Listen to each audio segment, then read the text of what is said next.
When your LG Gram style powers on but never loads Windows, the solution is often software related. We will repair startup issues, restore boot files, troubleshoot system errors, and use recovery tools to get everything working again.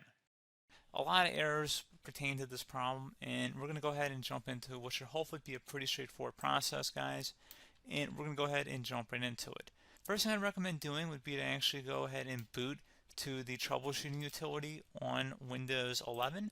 So if you do a hard power off 3 times in a row, Windows should automatically attempt to launch the startup prepare utility. And if it doesn't find anything, it will give you the option to select advanced settings, in which case it would take you to a screen that looks like this.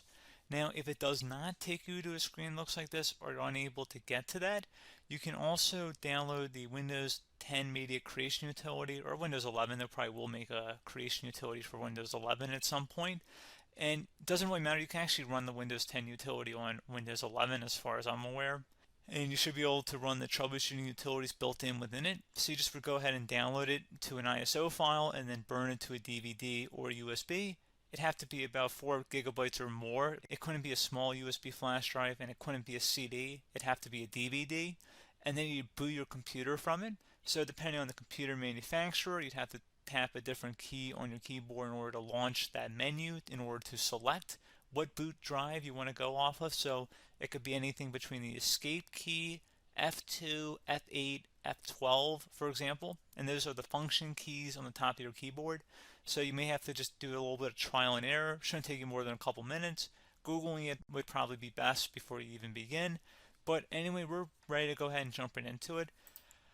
So we're on the choose an option page. So these will look very similar whether you're booting from it directly within Windows itself, or if you're plugged in a USB flash drive with the media creation utility installed and you selected the recovery option. So when you are setting up your Windows 11 installation or Windows 10, depending on the drive you're using, there should be an option to repair your computer in the bottom left corner of the dialog window, one of the first screens that comes up. You go ahead and select that, and then it would take you to a troubleshooting screen like you see here. And you want to go ahead and select troubleshoot, reset your PC, or see advanced options. And then there are going to be a whole bunch of options in here that we're going to explore in today's video. The first one, we're going to actually go underneath advanced options, and then select startup prepare, fix problems that keep Windows from loading. So go ahead and select that first.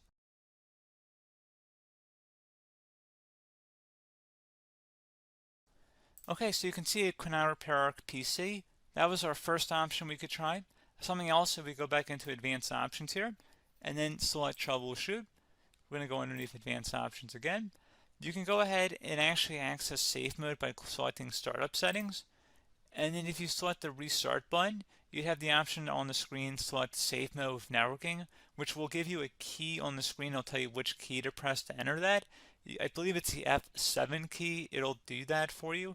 I'm not going to go over that in today's tutorial because I don't really want to go into safe mode, but you're more than welcome to attempt that by going into here and then selecting restart. Again, it'll launch another screen. It'll say what key do you want to press, and it'll give you like 7 or 8 different options, and you want to select safe mode with networking. There's also an option for a command prompt too, but that's going to be something we're going to cover later in this video, and we don't even have to go through that in order to access it. So that's why I'm not going to really push for that, because unless you know exactly what's causing the problem, you probably don't need to go into safe mode. Unless you're trying to recover files, in which case then you definitely can go into safe mode, but we're trying to actually recover our computer here. So I hope that makes sense. Something else we can also try here as well would be to uninstall updates, remove recently installed quality or feature updates from Windows. So if you go ahead and select that, you can uninstall the latest quality updates, which generally is the more day-to-day updates. Feature updates are the less regularly released ones, like the big ones. I would equate it to service packs in like Windows 7 and Windows Vista and Windows XP. So larger updates that occur once or twice a year at most. And the quality updates are more just a regular update. So probably obviously depend, it'll take longer if you're going to try and uninstall the latest feature update versus quality update. And maybe you don't need to go back that far. So just giving you guys a couple of pointers with that. Something else you can also look at here, and we're going to jump into the command prompt in a little bit, but you can select System Restore, which will use a restore point recorded on your PC to restore Windows. And this is something I would highly recommend here, guys. So select Next. Assuming you have a restore point saved on your computer, you go ahead and select the most recently created one, and you'll select next, and then you'll select the drive. You shouldn't actually have to select the drive. You can scan for affected programs, but we're going to keep it all default here, and then we're going to select finish. So once started, system restore cannot be interrupted. Do you want to continue? I think we're going to select yes. I don't think we have anything better to do on our computer right now, so just give it a moment here to initialize. It will take a couple minutes to run, obviously depending on how large your hard drive is and how much is saved on the system restore point. So just give it a couple minutes here.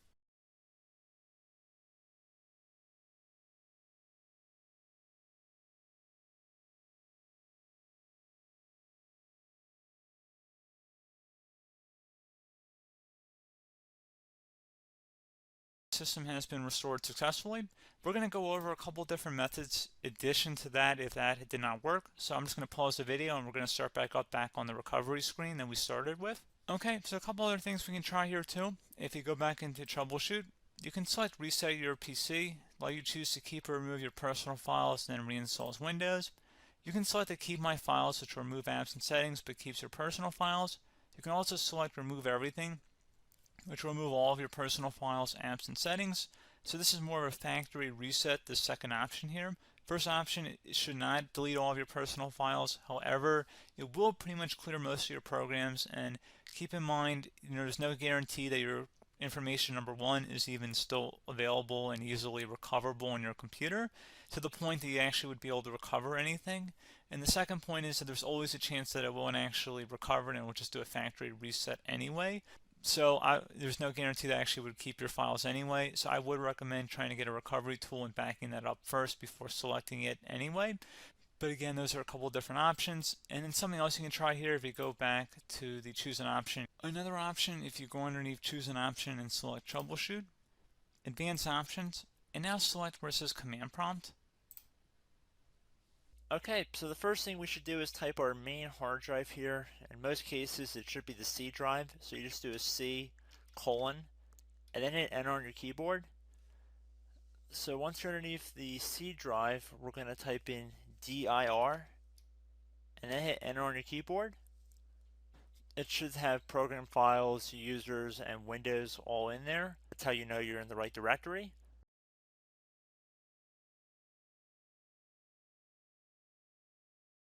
In some cases, it might be the D drive as well, so just keep that in mind.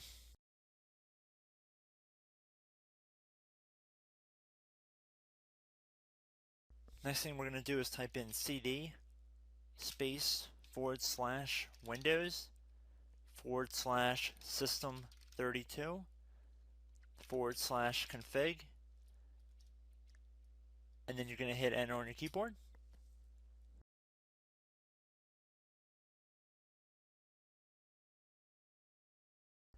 So now you're going to type md space backup. If you've seen other tutorials, it might also say to put down md backup. That's because the backup name is pretty common when you want to back something up. So you can name this whatever you want, doesn't have to be backup.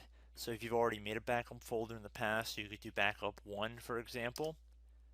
So once you're done setting the name you want the backup to be called, hit enter on your keyboard again.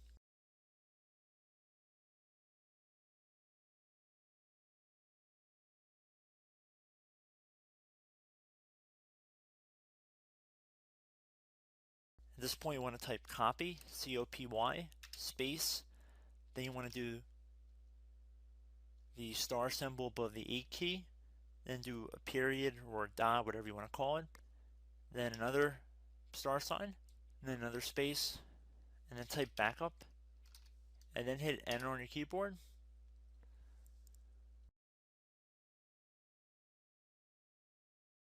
Now you want to type cd reg back, R-E-G-B-A-C-K, and then hit enter on your keyboard. So now that we are under the reg back, so now you want to type dir again, and then hit enter.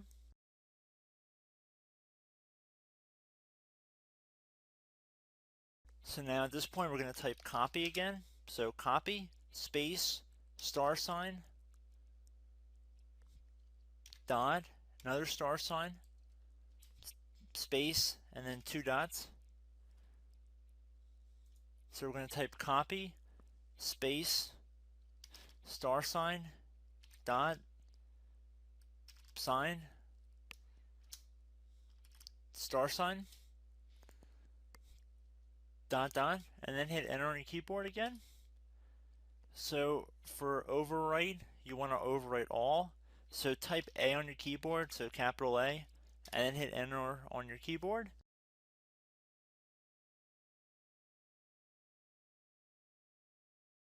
So at this point, you should be good to go. You can close out of the command prompt window, and if you accidentally continue to Windows 10, you should be all set. So I hope one of these 3 or 4 different methods we went through in this tutorial helped you guys out. Again, I'm not sure if you guys heard me earlier, but try to go back into your safe mode if possible and uninstall any programs you know might be conflicting with the Windows startup if you can get into safe mode. So just keep that in mind. Something very simple like that could be blocking up everything. So again, I hope this tutorial helped you guys out, and I will catch you in the next tutorial. Goodbye.